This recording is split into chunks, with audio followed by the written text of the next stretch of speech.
Hello, amazing, amazing, wonderful you. Susanna Mittermaier here again.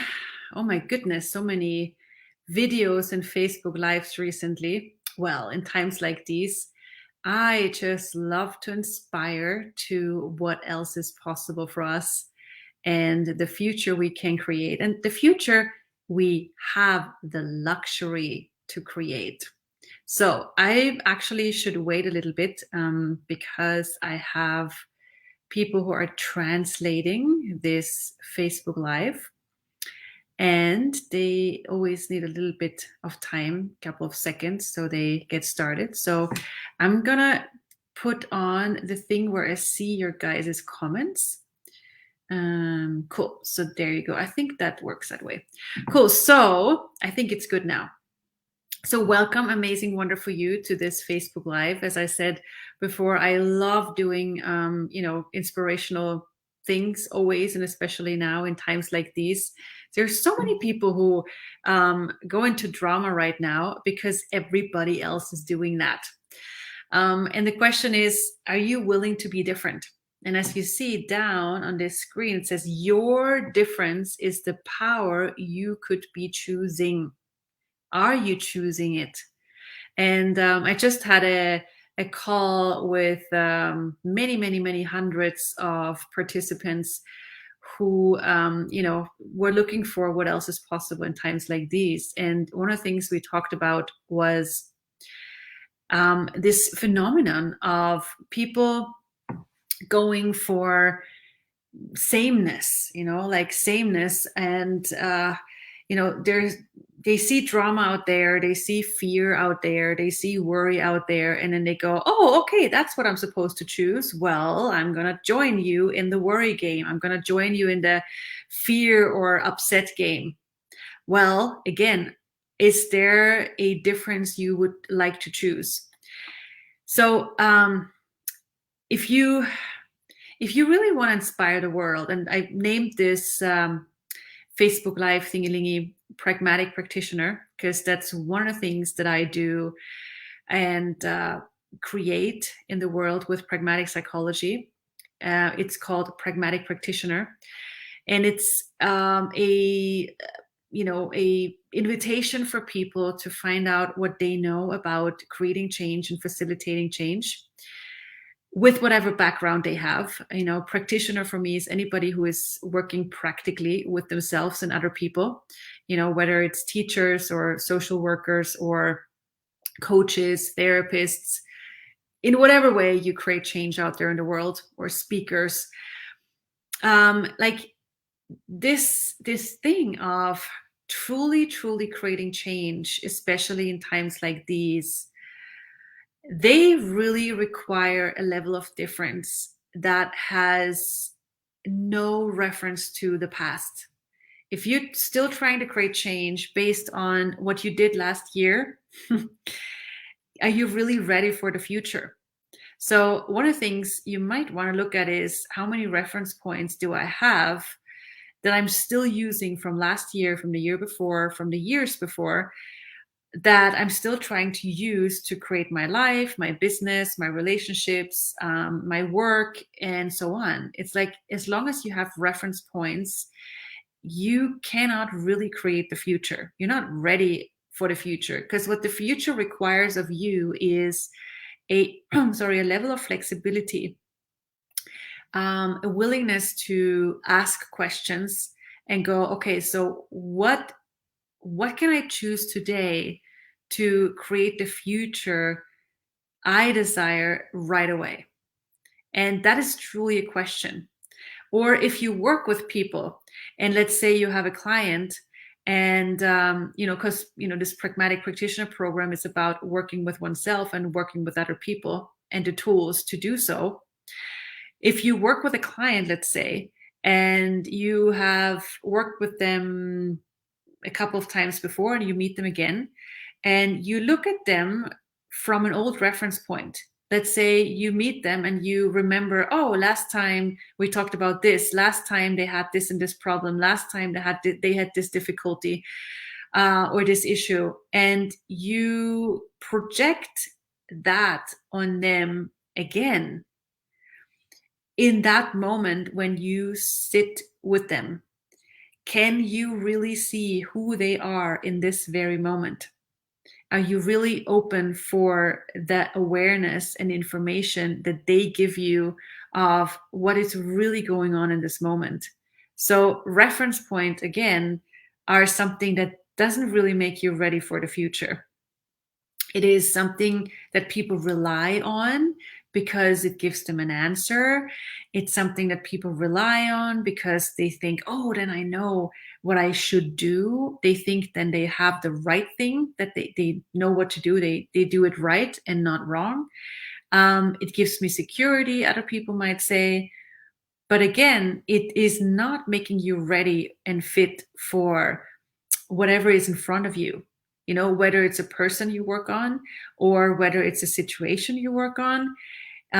If you ask what is really required with this person, what is really required in this situation, you see in that very moment what really is required to create change. And another example of this would be like, I work a lot with people who work with people, the so-called practitioners. And they might be coaches or facilitators or teachers or parents, and most of them have either studied a modality, like this is how you do, this is how you work with someone, or they have read books. As a parent, they read, oh, this is good parenting, this is bad parenting, do this, do that, don't do this, don't do that. A lot of information that people put in their heads, and then they approach their children or they approach their clients and they pull that information from their head and go, what did I read? What did I learn? What should I do when someone says they have fear? What should I say when someone says they're angry? What did that person write in that book? What did that teacher say to me? And notice, like, can you really be present? Can you really be present with that person? Like, so many people go back to the past when they sit together with someone, or when they are in a situation that is changeable in that very moment. It's a very momentary thing that if you're not present, if you go back to a past situation or thinking stuff, you're not really available for the change that is possible in that moment. Like, anytime you go up there, anytime you go to the past of what has been or how you did things, you are not available for the change in that very moment. So it really takes practice to be so present with yourself, with the situation, with the person, to really navigate the conversation or navigate the situation, so you are really hearing the whispers of possibilities in that moment. And most of us have not been trained in presence. Most of us have been trained in rightness. How should I do it? What is the right way to create change in my life, with my clients, with my children, with whoever you're working with? Rightness, again, is not making you fit for the future at all.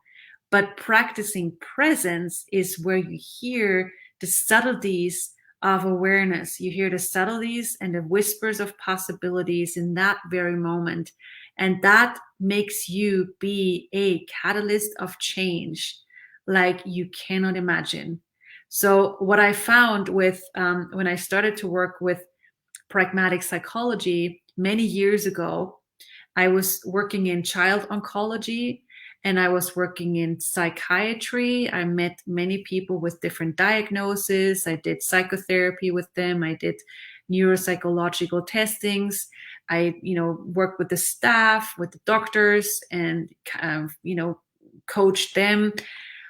And then, starting to work with pragmatic psychology made everything so much easier, because one of the aspects was always looking for, what should I do in that situation?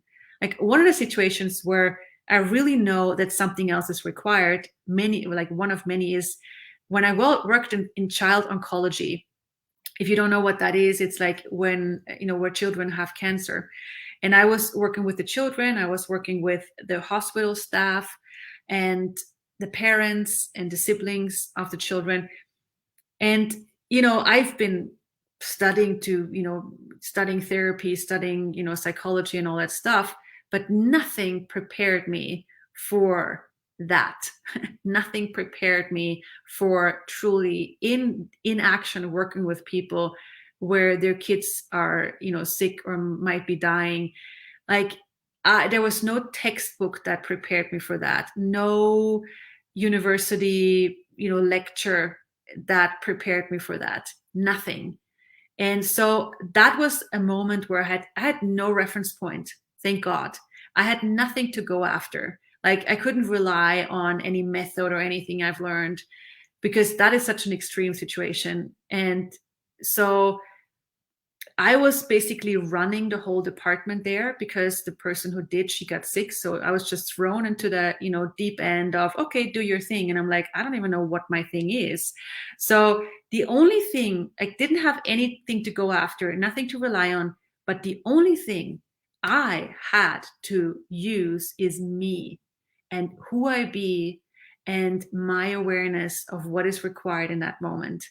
And that was one of the most phenomenal things that occurred, and that it was such a gift to me, because I really realized that nothing prepares you for what is going on with a client, for what is going on in your life, or just look at the world situation right now. Nothing prepared us for the whole, stuff that is going on right now. So we cannot rely on any book or, oh, like, what should I do when, people are doing regulation stuff. We don't have anything to go after, but we have us and we have our awareness. That's always something you have, and it will never fail you. And so I got to practice, what do I know here? How would I go about creating this kind of change? And so this is how I started to, implement pragmatic psychology, because pragmatic means doing what works, rather than being dramatic and looking for problems and what is not working and then looking for solutions. It's what actually works, what is required in that moment. And it was amazing that, the staff, like, everybody was just really grateful for, thank you for being, because there were many times where there was nothing to be said. What do you say when someone's child is dying? Like, there's like no words to make this better or prettier. And so it's like, I had what I be there, and I learned to know, when is there, like, when can I say something? When do words actually create more? And when is, being quiet and being silent creating more? And from that silence, from being willing to not fill the space with, oh, you're going to be okay, and making it all good, from like being an allowance of whatever showed up for the people and not having to make it okay, but being an allowance for them suffering, being an allowance for them having whatever they had going on, from that space, from that silence, and allowing the silence, not running away from it. I really learned, wow, there's so much information there available for us all the time. Most of us have learned the only information we get is from words. When someone talks, we get, information, but there's so much information beyond words. There's so much download, so much going on all the time between people in the world that doesn't have words. And if you train yourself to listen to that, you will have a treasure box that you can use in every moment. You will pretty much be an advantage in every moment. If you don't only rely on old reference points, if you don't only rely on words or what the person is saying you, even if you don't only rely on body language, if you listen to what is going on beyond words and beyond body language, you will have so much information, so much gold in your hands that you can use for you. You can use it when you work with other people, and it's so much easier. It's so much easier because the thing that I saw when I started psychotherapy and when I studied, psychology and all that stuff is words are the primary thing people go after.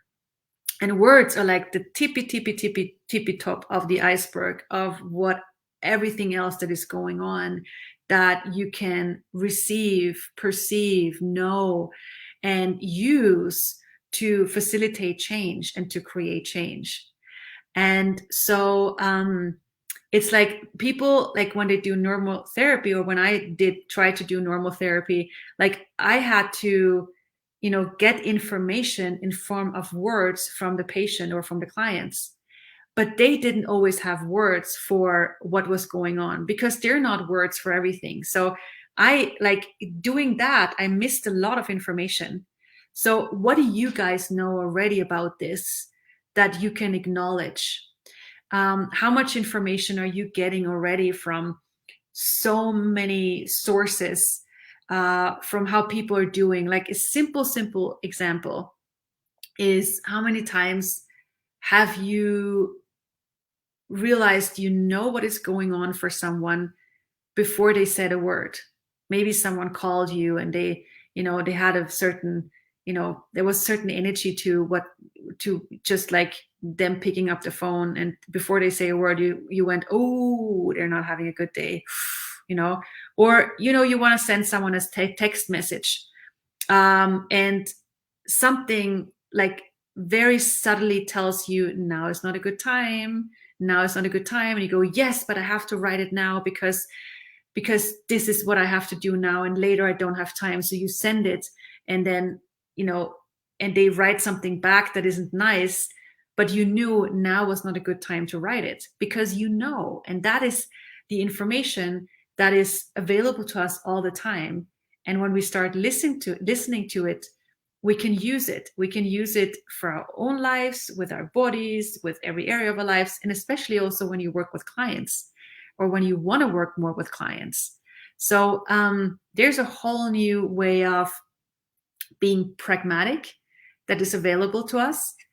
And that is something I'd like to invite you guys to. I mean, there's a whole different way of facilitating change for ourselves and for the people in our lives, our clients, our patients, our children, our friends, whoever you work with, that is actually working, that is pragmatic, and where you don't have to dig, into the past and go, where's the problem? Because you all know, if you look for a problem, you will find more problems. I mean, it's like a black hole that is never ending. And so if you look for possibilities, what are you going to find? You're going to find more possibilities. And there's so many people who think that, yeah, but you gotta be in the problem to really, like, why do you have to be in the problem to really, like, does it ever change anything?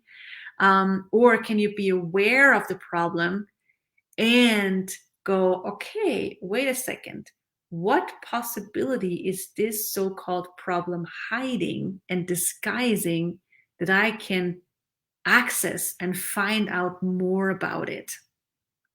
Like, basically every problem is a possibility in disguise. And when you start to ask questions, you will get to the gold. You will get to the gold, but so many of us have not been taught to truly ask questions. Like, even in the so-called therapies where people ask questions, there's a lot of already fixed points of view in the back of people's heads of what the client should say, or what next question to ask, or what the result should be. That's faux questions. That's not real questions. Real question is where you have no result, no agenda, where you're just curious, and that takes practice. Because, like, as a so-called expert or someone who helps people, to not deliver an answer, that takes vulnerability, that takes courage. To not just fulfill people's needs of giving answers, but empowering them to know what they know. That takes courage, but it's so much more rewarding and so much more ease. Because if you empower someone to know what they know, it will be theirs forever. If you give them an answer of what they should do or what they should think or how they should see the situation, think positive or something, they will always have to rely on you, you know? And I know many people use this as job security, but do you really want to be that way? Or do you want to be someone that empowers people to know what they know, that, you know, they go away and go, thank you so much. I know that I know. I know that whatever I need to change is already there. I just have to choose it. And then you can help people have more ease in choosing rather than digging in problems. And that's a totally different way of working with people. Truly pragmatic and so much easier. And they will truly have access to their capacity and to their creativity to create change. And there's so much to this topic. Like, I love this. Like, since I started to work with pragmatic psychology and created the Pragmatic Practitioner programs, I am in love with what shows up. And the people who come to these classes, they say, you know, oh my God, I didn't even know that I could create change that way. Because they, like most people who are in the change business, in the you know, coaching business, they have a lot of wrongness in their worlds. Oh my God, I didn't do this enough. Have I given them enough tools? And did I do it the right way? Should I have said it in a different way? There's a lot of wrongness going on for practitioners. And what I love seeing in these classes is that everybody finds their unique way of creating change. Nobody does it like you. And that's a gift, because people come to you not because of what you do or what the therapy is called. They come to you because of you, because you can help them in a way nobody else can. And I'd like to tickle that out. I'd like to tickle your uniqueness out of you so you can use it for the world, so you can be available for the world. Like when I, did the therapy work, and my secretary, like people who want to change, they, first they had to go to the secretary, and she would ask them, so what kind of therapy do you want?